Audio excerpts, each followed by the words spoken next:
Welcome back to the Chad Hasty Show, News Talk KFYO. Joining us on the phones right now, our next guest, we have visited with her in the past, a member of the Trump 2020 Advisory Board, Dr. Nan Hayworth, here on the Chad Hasty Show. Dr. Hayworth, welcome back. How are you today? I'm okay. Glad to be with you in West Texas, at least in spirit. That's right. Thanks for the invite. Absolutely. Glad to have you on. Talk to folks a little bit about the, and I am interested from your, from the medical side of things. How do you think the U.S. and in particular, of course, how the Trump administration has handled the coronavirus pandemic? Chad, you know, this nation, the world, but certainly speaking for the U.S., this has been the equivalent of the Great Depression, World War II, and the 1918 flu pandemic combined in a lot of ways. I think it'd be hard to find another challenge so incredibly large and so incredibly fast for any president in our history. I think President Trump has done an amazing job under extraordinary circumstances. He's got a lot of adversaries who are looking to tear him apart under the best of circumstances. Mm-hmm. But what he and his team have accomplished is nothing short of amazing. And, you know, start with his instincts. You know, yes, he shut off travel from China at the end of January. When Joe Biden at that time said, "Oh, you know, that's hysterical, that's xenophobic. Yeah, what are you doing?" Because he has instincts that are incredible. So, Chad, I think under the circumstances, they've done a tremendous job, and will continue to do so. What do you think is, you know, as far as the virus goes? We heard from the CDC yesterday that, you know, when we get into flu season, this thing could come back, and it could be even worse. What does the administration need to do between now and then to get ready for, you know, round, and not that we're out of round one, but, you know, before round 2 or 3 gets here? What do we need to do as a nation, and what does the administration need to do?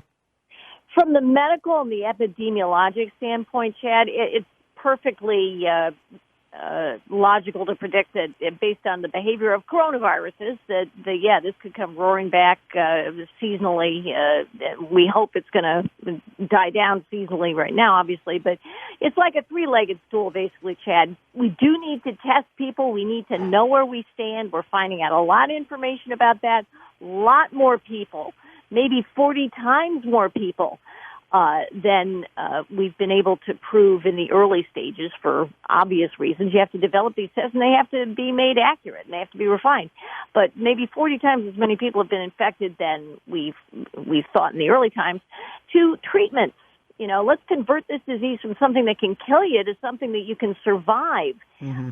In most cases. You know, we'll never be able to save everybody, but, you know, every life is precious. So concentrate on treatments. And then the third, of course, is develop herd immunity, develop a vaccine, or at least the kind of immune helpers that, again, will help us to be more robust. So that's what the government's going to concentrate on, Chad, building our capabilities, so that we can do lots and lots of testing, building our data capabilities, continuing to foster all the research that we need to see if any of these treatments that we're trying, remdesivir, hydroxychloroquine, and many others, are actually going to work for us, and keep on working on a vaccine. And, of course, you know, from the other health standpoint, economic hardships do take lives. So we have to bring this country's economy back and put people back to work. You know, it almost seems like you've got a few different groups out there, a few different ways of thinking. You have folks who participate in some of these protests they're ready to reopen the economy today. You've got people who are ready to reopen the economy today, but they say, okay, we can do it in phases. And then you have some who say, no. We can't do it. We can't do this because you know, we're all going to get sick and die, and saving the economy just isn't worth it. There has to be. Is there a happy medium in there? Well, Chad, in certain respects, the happy medium is federalism. Yeah. Right? Our country is a great laboratory of 50 democracies.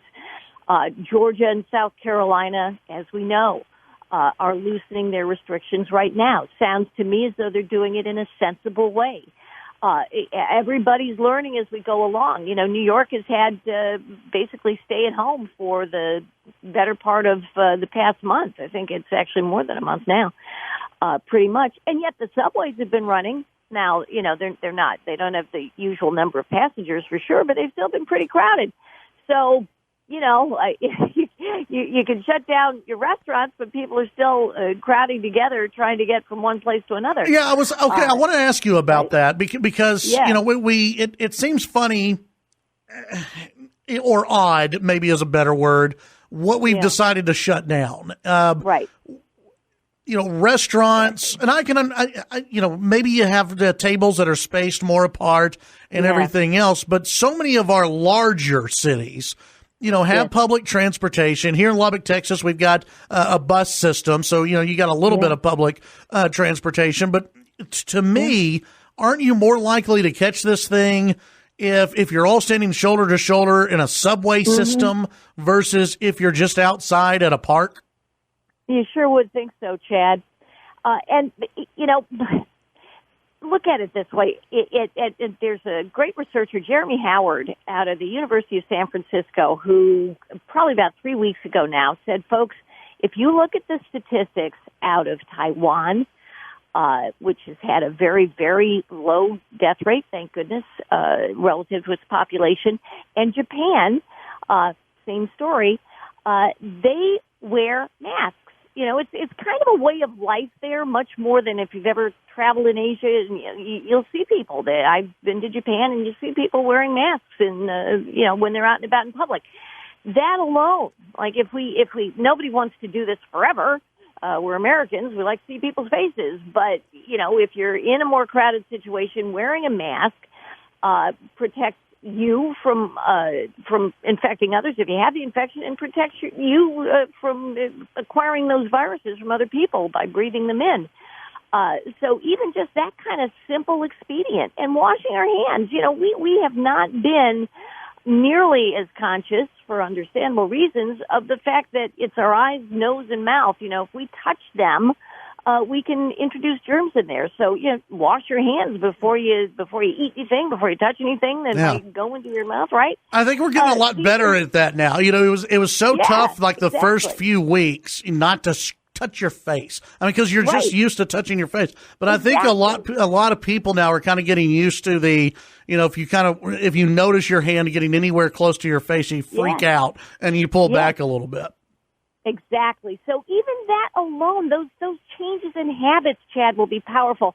I do think the hardest thing really, while we're still very worried about, sort of being still in something of an early stage, is that when we go to restaurants, when we go to bars, we go to big events, everybody wants to eat and drink, especially restaurants and bars. That's what you do. So automatically, you're not wearing masks. So I think that may be, and you know what it's like, Chad, the margins in these businesses, most of them are smaller businesses. They can, you got to tack people in. You got to keep things going. The margins aren't that great. So I think that's going to be what we're going to have to sort of think the hardest about going forward. But let's see how Georgia and South Carolina do in the coming couple of weeks. Colorado, I think, is going to be opening up toward the end of the week, starting to open up. And we will see, and let's hope and pray that things look good and we can keep going. Yeah, absolutely. Dr. Hayworth, appreciate your time today. Always a pleasure to visit with you, and especially get the medical side of everything that's going on. We do appreciate your time. You bet. Thanks, Chad. Anytime. All right. Thank you. That's Dr. Nan Hayworth here on the Chad Hasty Show. Former member of Congress, also Trump 2020 Advisory Board member